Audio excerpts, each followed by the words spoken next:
Manifestation is not only desire, manifestation is inner agreement. Because many times, one part of us is calling in a new reality, while another part is still protecting us from receiving it. And if we do not understand this, manifestation becomes confusing.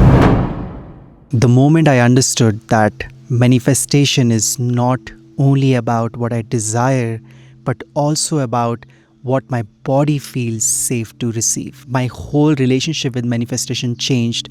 Before that, I used to understand manifestation mostly through the mind. I thought it was about clarity, intention, visualization, affirmation, discipline, and action. And all of these things matter.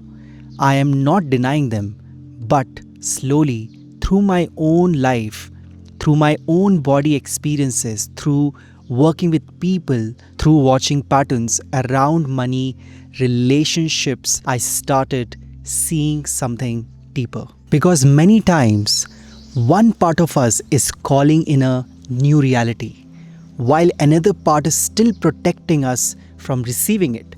And if we do not understand this, manifestation becomes confusing. A person may be doing the practices, visualizing, journaling, meditating, taking action, and still one area of life may not move. When that happens, people usually think they are not positive, not consistent enough, not spiritual enough, or that the universe is simply not listening. But the deeper issue is often not a lack of desire. The deeper issue is that the inner system is not yet in agreement with the reality being asked for. That is what I want to break down in this video. Manifestation is not only desire, manifestation is inner agreement. So today I want to speak about manifestation not as fantasy, not as blind positivity, but as a process involving belief, subconscious familiarity, nervous system safety, and embodied evidence. Once you understand the elements behind manifestation, you stop forcing life from the surface. You begin studying the inner architecture that is already creating your reality. So I would like to start with my first point. Manifestation is not desire, it is the inner agreement. And when I say the inner agreement is where the mind and body integration happens. So the moment I tap into this connection of the mind body, there should be no conflict, because sometimes what happens is the mind is expanding but the body is feeling contracted.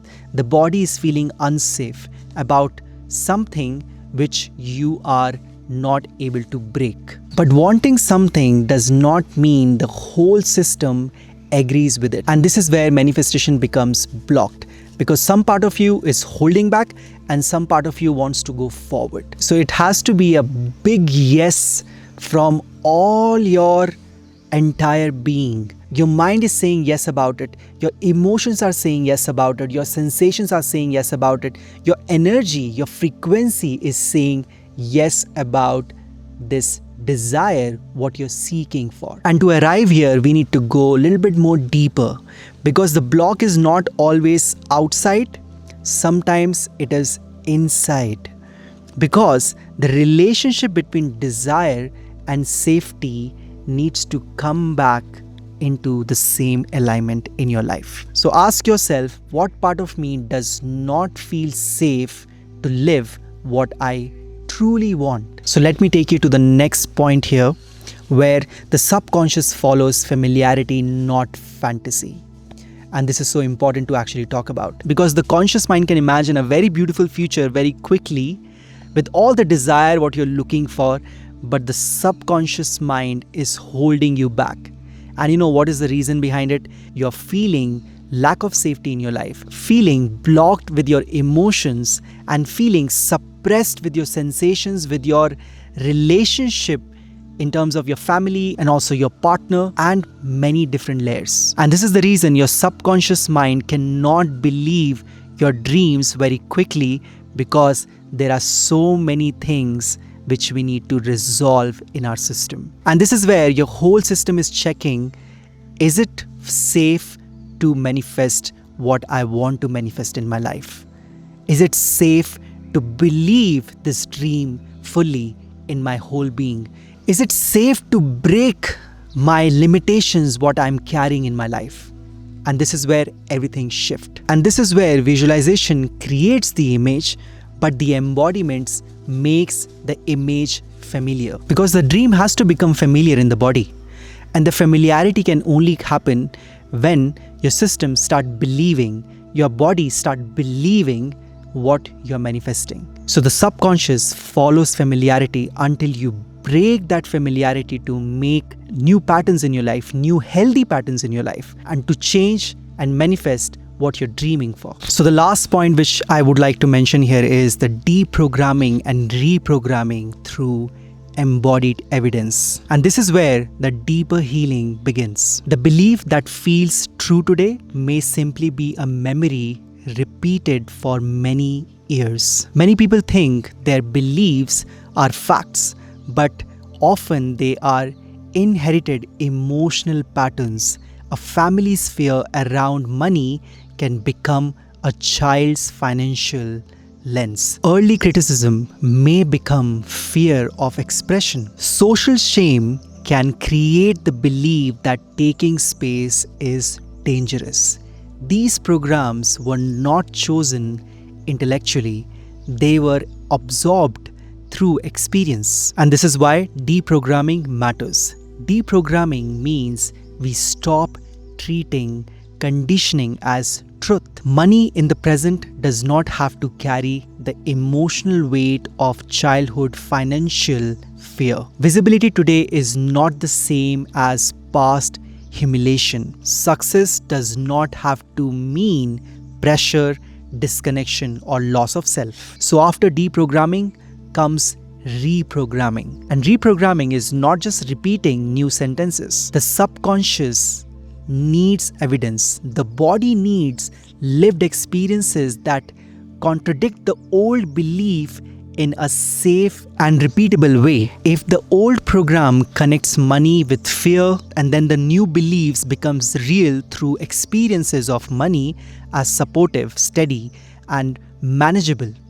If visibility has been associated with danger, the system learns something new through being seen while staying connected to breath and ground. If love has carried the memory of abandonment, intimacy must be experienced with presence, honesty, repair, and consistency. And this is embodied evidence. Over time, new evidence becomes new familiarity.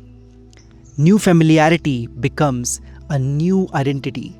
New identity creates different choices, and those choices begin to shape a different reality.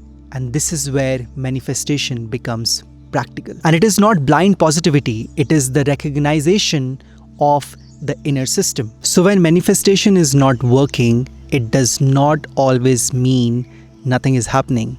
Sometimes the process has moved beneath the surface. It may be revealing the belief that still shapes perception. It may be exposing the identity that belongs to the old life. It may be showing where the nervous system does not feel safe with expansion. It may be asking the body to build capacity before the next level can stabilize. This is not failure. This is the work. Manifestation is not simply wanting something and waiting for the universe to deliver it.